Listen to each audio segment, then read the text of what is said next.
E aí pessoal, boa noite. Eu estou trazendo aqui o vídeo hoje porque houve uma solicitação de nosso amigo que acompanha o canal Rubismar para fazer uma análise do filme O Matador, tá? Que está passando na Netflix. Esse é o primeiro filme brasileiro feito pela Netflix e se passa aqui em Pernambuco em 1910 com a história do cangaço, e que o resumo da história é a seguinte: o filme O Matador, ele é o Sete Orelhas, que é um matador. Ele não completa ao terminar de completar uma missão, ele vem voltando para a casa dele dentro do sertão e aí encontra uma criança que ia ser comida por uma onça. Ele pega essa criança e cria esse menino, entendeu? Até com muito bruto, até com sangue de animal. E esse menino vai crescendo, ele vai ensinando como matar os animais e dizer o seguinte: se você tem pena do animal porque ele tem família, você não come. E aí ele cresce com esse ensinamento até que um dia o Sete Orelhas, ele tem 7 orelhas porque ele se vingou de 7 pessoas. Aí você tem que assistir o filme, né, para saber, eu não vou estar dando spoiler. E aí ele carrega essas 7 orelhas. Mas em um determinado momento ele não consegue completar uma missão e existe o matador dos matadores. Então, por exemplo, o matador, ele fuleirou na missão, ele não conseguiu completar a missão, tem um matador que é o top, que vai lá para matar o cara. E aí ele some. E o Cabeleira, ele cresce e vai justamente na cidade procurar saber o que houve com o Cabeleira. Quando ele chega lá, ele encontra um francês, um gringo, e esse gringo diz que o Sete Orelhas foi para a cidade dele na Paraíba para ficar com a família. E aí tira onda com ele porque achava que ele não sabia tirar, e ele termina mostrando que sabe matar e é contratado. E aí é como a história diz, ele começa com a maldição porque eles ganham uma pedrinha azul, que eu acredito seja turmalina paraibana ou turmalina paraíba, uma pedrinha azul muito valiosa, e ele vai trocando isso daí por sexo. Na verdade, ele descobre esse francês, além de ter as terras, e ele conseguindo essas terras por conta das pessoas que ele vai matando, ele vai ganhando ele vai ganhando esse dinheiro e vai gastando, porque esse cara também tem bordel, e aí vai. E ele vai gastando essa parte com as mulheres, né? Nos bordéis. E até que em um determinado momento acontece uma situação que literalmente muda a vida daquele cara brabo, daquele cara sem noção do que é família, porque ele foi largado na caatinga, no sertão, e que se não fosse o Sete Orelhas, que é a identidade de pai que ele tem, ele teria sido comido por uma onça. E aí é onde existe uma reviravolta no filme, tá?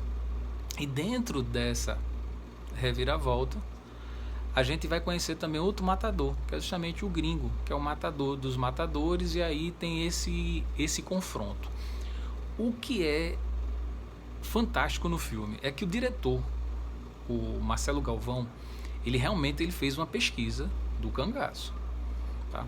Ele cita a cicatriz, que é uma lenda, acredita-se que é uma lenda, mas cita também o Corisco. E o Corisco, ele aparece, talvez ele pudesse ter sido aproveitado mais como personagem que de fato existiu, né? Porque o Corisco, ele aparece em algumas cenas, e sempre esse ator, o Corisco, quando ele aparece, o Diabo Louro, como era chamado, ele chegava para decidir. Ele não havia meia conversa com ele. Então, assim, e Corisco, de fato, ele era conhecido por matar mulheres e crianças. Até um caso mesmo que dentro da biografia do Corisco, que muitas vezes até eu escutava meu pai na época na Casa da Cultura contando, ele morreu na Bahia, né? Ele já não era mais cangaceiro, porque ficaram os viúvos de Lampião e ele foi um dos viúvos de Lampião, aonde os volantes ou os macacos, os volantes, eles pegaram 7 cangaceiros, se eu não me engano, 7 ou 10, e cortaram a cabeça. E chegaram para o Corisco, para o Diabo Louro, e disseram que tinha sido uma família. E quando ele chegou, assassinou toda a família, mulher, criança, degolando também, mas assassinou a família errada. Ele sequestrou a mulher dele, que seria a mulher dele, e casou, né? E no filme aparece o Corisco, aparece essa parte realmente dele, essa coisa dele chegar e não ter medo de ninguém e detestar a pessoa que dá com a língua nos dentes, né?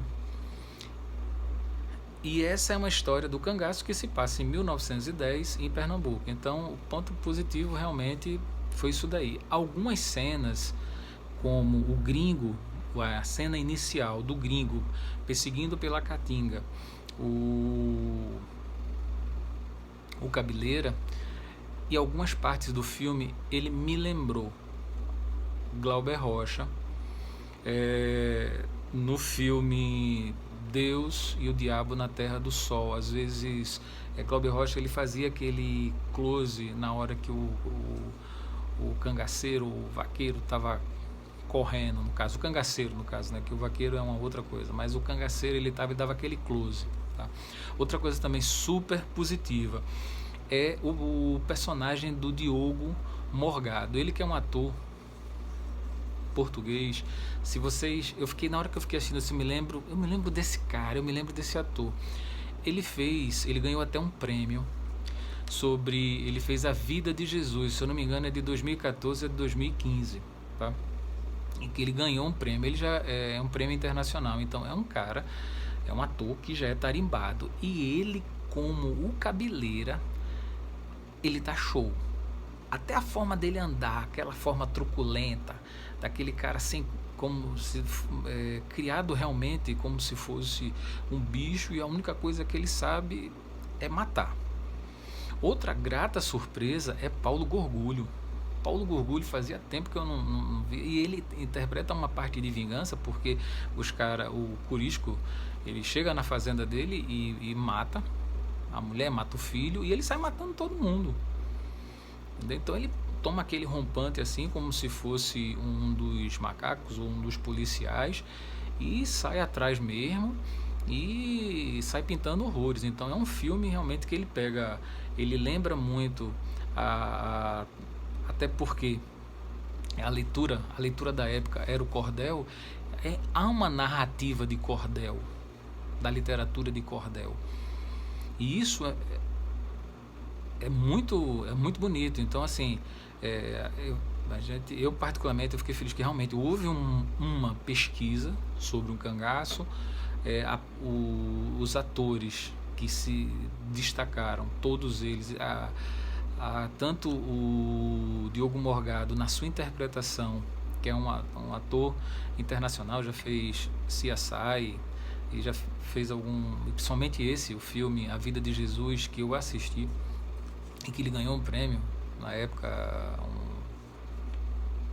de televisão, de seriado, fez também a história da Bíblia. Então foi assim, é um ator muito arrojado e foi muito bom.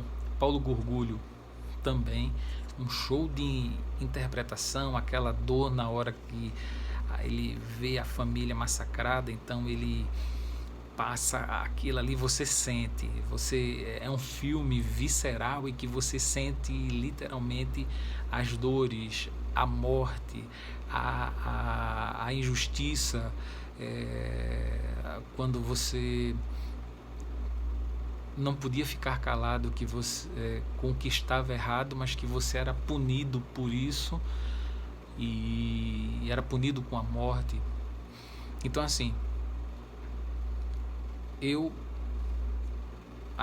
gostei demais do filme. O filme é muito bom, eu indico demais esse filme. como eu já falei, vou ser redundante as interpretações, e um parabéns para a Netflix, que fez esse trabalho e conseguiu juntar essa gama de atores, né, e vocês assistam, porque se eu for prolongar eu vou terminar contando e falando spoiler do filme, mas vale a pena. E a parte final é show de bola. Então vale a pena assistir, não deixe de assistir O Matador pela Netflix. Pessoal, obrigado, continua aí mandando. Obrigado, Rubismar, muito obrigado por ter pedido essa avaliação do filme. O que vocês quiserem uma avaliação aí, vai pedindo aí no comentário, a gente vai respondendo, tá? Beijo a todos, fiquem com Deus e até a próxima, se Deus quiser.